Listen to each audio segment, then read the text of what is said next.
Hi, this is Bill Knapp from SpeakerBillKnapp.com, coming to you from Colorado. I'd love to be able to be outside, but there's about 20 more inches of snow on the ground, and it's still blowing pretty heavily. Today, let's talk about competition. Is it good, or is it bad? Or is it both? Personally, I think it's both. Should we be in competition? I mean, if we go out and we're going to run a race, do we run a race that's against the guy who's in front of us or behind us? If we go out to play tennis, do we want to beat that guy who's on the other side? More importantly, if we're on the road and some guy decides he's going to try to pull over in front of us, are we going to let him in, or are we going to show him who's boss? Well, there's several different kinds of competition, in my opinion. The one is competition against others. And that's the bad kind. I don't believe in that. Does that mean that I don't believe in competitive sports? Absolutely not. But I learned something from John Wooden, who was the UCLA basketball coach many years ago, when he sat there and he said he never told his players to go out and beat the other team. He told them to go out and have their best game. He told them to go out and have fun. And whether they won or lost meant nothing as long as they left everything on the court. And that's the way I feel. Don't get me wrong. It wasn't that many years ago that if somebody decided to pull in front of me in traffic, well, I'd chase them down for about 10 miles and let them know my feelings, and they'd scream back at me, and did absolutely no good for anybody.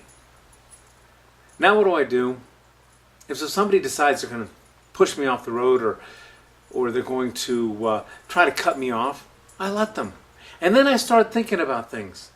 I start thinking about, why would they do that? Maybe they've got a problem. Maybe they just got fired. Maybe they found out that their wife is in the hospital and they have to get someplace. And you know what's interesting about that? 2 blocks later, I'm still calm. I'm still feeling great.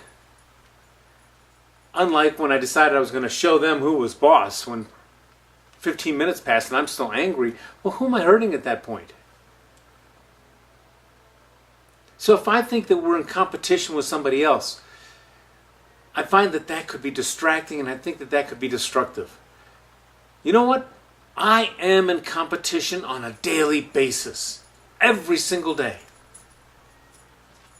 And the person I'm in competition with is the guy who looks at me in the mirror when I get up every morning. That's the person I have to compete with.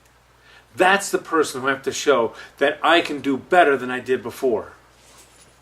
And that's the time that I feel competition is most effective.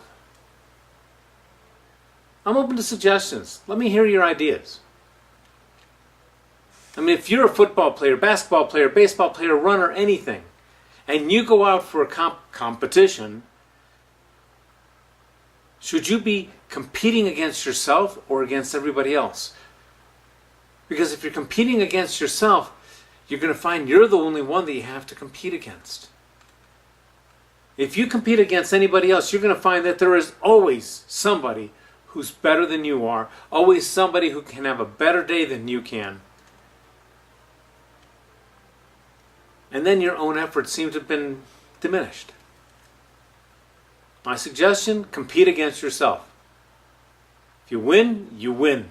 If you lose, you lose. But make sure you leave everything out on that floor. Just like John Wooden used to say. Let me know what you feel about that. What do you think about competition? And who should you be in competition with?